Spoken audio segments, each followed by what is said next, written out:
Salam sejahtera bagi kita semua. Dengan saya Priska Glodia Wiguna, kelas PKK 4 semester 4. Nah, pada kesempatan kali ini saya akan berbagi materi di pertemuan 13, yaitu tentang ajaran sosial gereja dalam konteks Indonesia.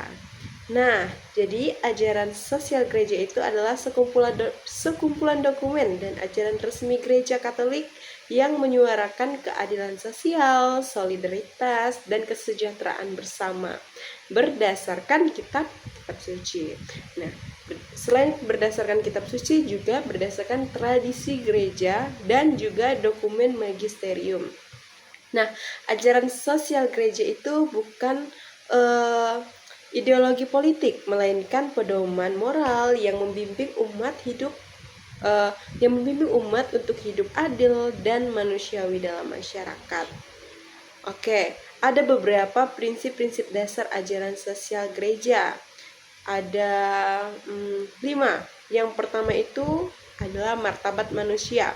Nah, martabat manusia itu seperti semua manusia itu memiliki martabat ilahi yang harus dihormati. Implikasinya yaitu menolak diskriminasi, kekerasan, dan juga intoleransi. Kemudian yang kedua ada kesejahteraan umum atau biasa disebut dengan bonum commune. Nah, di mana kepentingan bersama itu harus diutamakan seperti terhadap pendidikan, kesehatan, dan juga keamanan. Kemudian yang ketiga ada solidaritas. Nah, solidaritas ini seperti hidup dalam semangat persaudaraan dan menolong sesama, terutama yang miskin dan terpinggirkan. Kemudian yang keempat ada subsidiaritas. Nah, di mana permasalahan itu harus diselesaikan di tingkat lokal, seperti menghargai inisiatif masyarakat. Nah, kemudian kita lanjut ke yang kelima, yaitu hak dan tanggung jawab. Nah, di sini umat itu memiliki hak, tetapi juga bertanggung jawab dalam membangun masyarakat yang adil dan juga damai.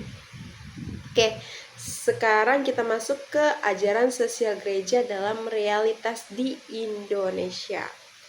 Nah, yang pertama itu ada kemiskinan dan juga kesenjangan. Nah, di mana gereja mendampingi kelompok lemah, mendukung ekonomi masyarakat, dan juga menjalankan pelayanan karitatif.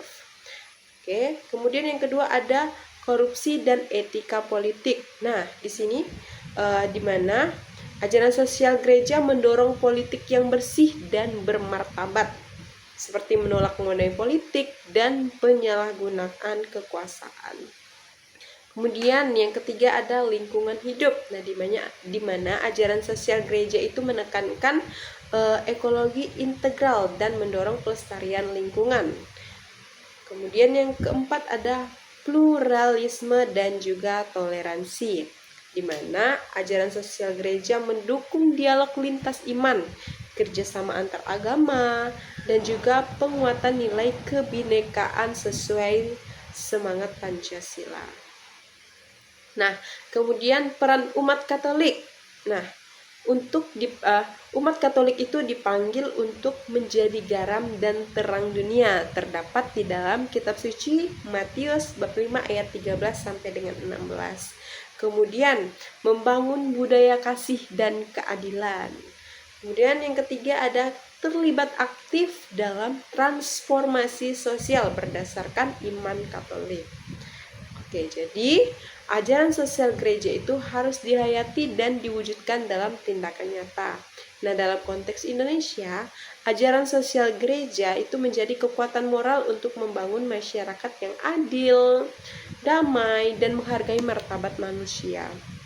Gereja dipanggil untuk menjadi agen transformasi sosial demi keutuhan ciptaan dan kesejahteraan bersama. Oke, cukup sekian dulu materi di pertemuan ke-13-nya. Terima kasih dan sampai jumpa.